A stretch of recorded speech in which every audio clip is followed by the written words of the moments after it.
Hi there, welcome back to Pierpoint Custom Rod Building and Repair. Just got a nice little number here that's come into the workshop, and it's a Conoflex, one of the originals by Carroll McManus Limited, and it's a 20-pound IGFA rod, so it's a boat rod. And the customer just wants to retain the original guides, which are the original Fuji's, and unfortunately they're just a little bit twisted.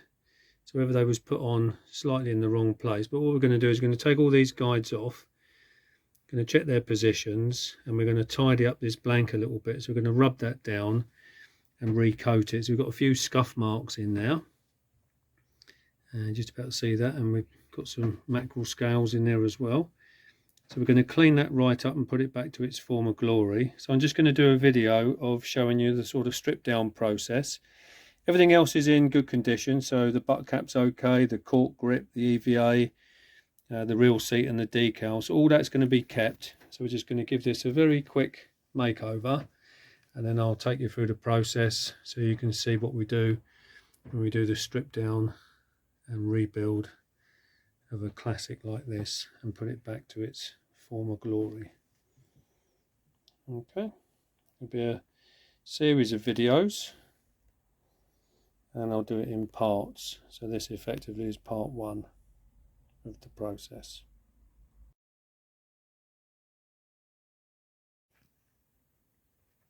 Okay, so what we do next is we measure everything up. So we measure the butt section, which is just the handle, and we know that's 19, 20 odd inches.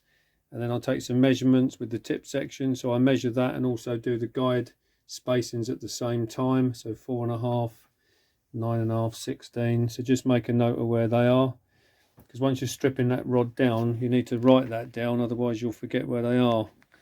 Okay, so what I then do is I'll start to plot that on my chart, so to speak. So I record the details of the butt section and also the tip. It's 72 inches long, and then I'll start to plot the guide spacings. So 4.5, 9.5, 16, and we number the guides starting at the tip end. So the first guide is number 1, 2, 3, 4, 5, 6.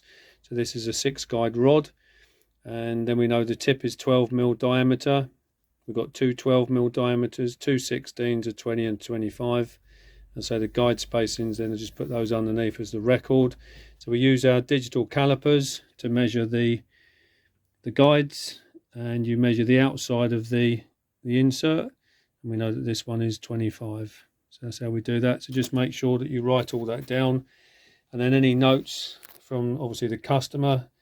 So he wants black tip guides to replace the blue. So that's all got to come off. And then the original guides are the Fuji B&HGs. And I've noticed that this one here, which is in the guide number 5 position, is just a little bit bent. You could probably see that. It's just off center, so I've checked it, and then I've noticed on the inside of the insert there it's just got a bit cracked, so I'm going to have to replace that one. We'll find a decent second-hand one to go in its place. So always worth just checking the insides of those guides. So what I use is a piece of thread, and then I just run that through the guides just to check to see if there's any of those fine cracks. Sometimes you can't see them with your eye, but if you use a bit of thread like that and just run it through, it will pick up any sort of dinks and scratches. Okay, and that's important because you don't want to be losing your line at a crucial time. So there we go, another important component of rod building, a piece of thread of some description just to check the condition of those guides. So there we go, that's it all laid out, ready. Taking all the details that I need. Not going to replace the decal, so we don't need to know the position of that. Then just plot it on a piece of paper and then get cracking with the strip down. Catch up in a bit.